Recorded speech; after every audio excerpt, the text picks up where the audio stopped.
यह कहानी प्राचीन काल की है। एक बार एक राजा, जिसको अपने दान देने पर बहुत घमंड था और वह खुद को सबसे बड़ा दानी मानता था।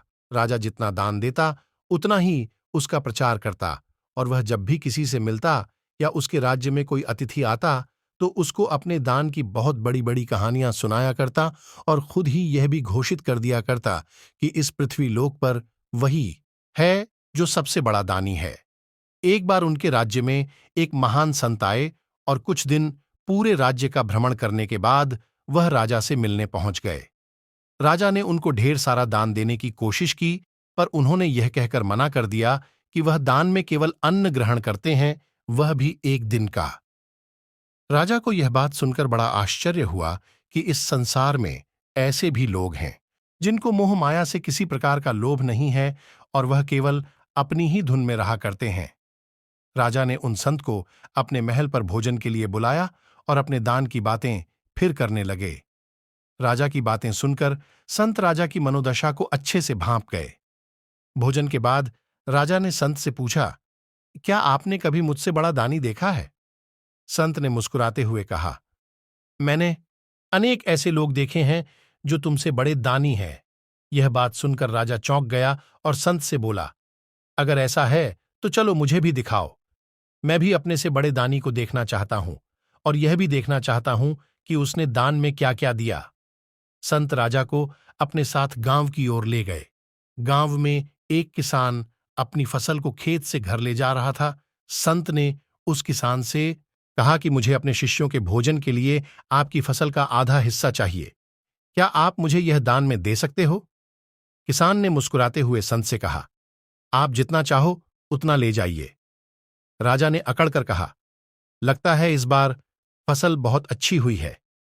किसान ने बड़ी विनम्रता से कहा, नहीं, इस बार फसल पहले की तुलना में बहुत कम हुई है, और इस फसल में मुश्किल से मेरे परिवार का गुजारा हो पाए। राजा फिर गुस्से में बोला, तो फिर तुमने यह फसल दान में देने के लिए हामी क्यों भरी? किसान बोला, इस फसल से मेरे परिवार का गुजारा तो नहीं होने वाला, लेकिन अगर इस फसल से संत के शिष्यों का पालन हो जाए तो इससे अच्छी कोई बात नहीं हो सकती, और मेरे परिवार का पालन पोषण करने के लिए ऊपर वाला स्वयं है। वह किसी को भूखा नहीं मरने देगा।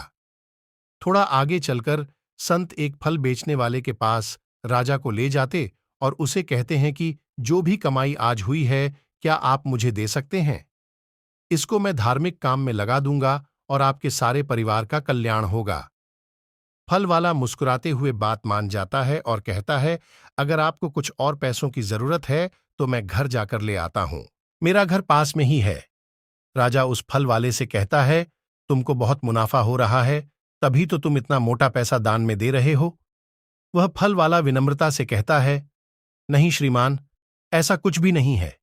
मैं तो बहुत घाटे में चल रहा हूं, पर मुझे लगा इन संत को पैसों की बहुत आवश्यकता है, इसलिए मैं इनको दान दे रहा हूं। संत राजा को लेकर दूसरे गांव की ओर बढ़ते हैं। तभी उनको रास्ते में एक वृद्ध भिखारी मिलता है, जिसके पास खाने के लिए केवल एक रोटी होती है। संत उस भिखारी से कहते हैं कि मुझे भूख लगी है, कुछ खाने को दो। वह भिखारी अपनी आधी रोटी तोड़कर संत को दे देता है और कहता है, मेरे पास बस इतना ही है। संत कहते हैं, पर मेरा इतने से काम नहीं चलेगा। भिखारी अपना बचा हुआ रोटी का हिस्सा भी संत को दे देता और संत से हाथ जोड़कर कहता है, महाराज, इससे ज्यादा मैं आपके लिए कुछ नहीं कर सकता, मुझे क्षमा कीजिए। महाराज भिखारी से कहते हैं, लगता है तुमको बहुत भीख मिल रही है, तभी तो तुम अपने हिस्से का खाना दान में दे रहे हो। वह भिखारी राजा से कहता है, मुझे आज 2 दिन में ये रोटी मिली है, मैं 2 दिन से भूखा हूं, पर मुझे लगता है आप लोगों को मुझसे ज्यादा भूख लगी है, इसलिए मैंने आपको अपनी रोटी दे दी। मुझे तो भूखे रहने की आदत है, पर शायद आप लोगों को आदत ना हो। संत राजा से कहते हैं, देखा तुमने, तुमसे बड़े कितने दानी हैं। राजा आश्चर्य से कहता है, पर अभी तक तो मुझे कोई बड़ा दानी नहीं दिखाई दिया। आपने बस एक किसान दिखाया है जिसने थोड़ा सा अनाज दान दिया, एक फल वाला दिखाया जिसने बहुत कम पैसे दिए, और एक भिखारी जिसने एक रोटी दान दी। इससे ज्यादा तो मेरे सैनिक दान में दे देते हैं। संत ने मुस्कुराकर कहा, महाराज, आप अभी मेरी बात नहीं समझ रहे हैं।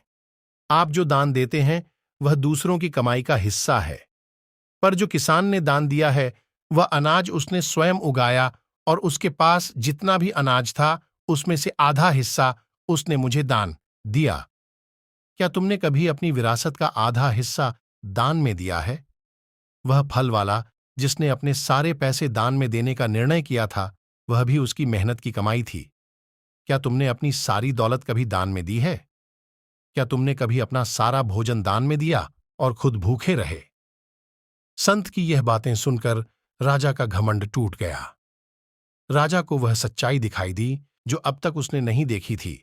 उसको यह लगता था वही सबसे बड़ा दानी है, पर आज संत ने जितने भी लोग उसको दिखाएं, वह सब उससे बड़े दानी थे, क्योंकि राजा ने न कभी मेहनत की थी और न ही कभी अपने हिस्से की सारी दौलत दान में दी थी। पूर्वजों से जो उसको मिला और राज्य की लगन से जो कर आता था, उसका एक हिस्सा राजा दान में देता था और स्वयं को सबसे बड़ा दानी समझता था। शिक्षा। इस कहानी से हमें यह शिक्षा मिलती है कि हमें कभी भी किसी बात पर घमंड नहीं करना चाहिए। अगर हम कुछ दान दे रहे हैं या अपनी पूंजी का कुछ हिस्सा भले कार्य में लगा रहे हैं, तो हमें उसका ढिंढोरा पीटकर शक को नहीं बताना चाहिए।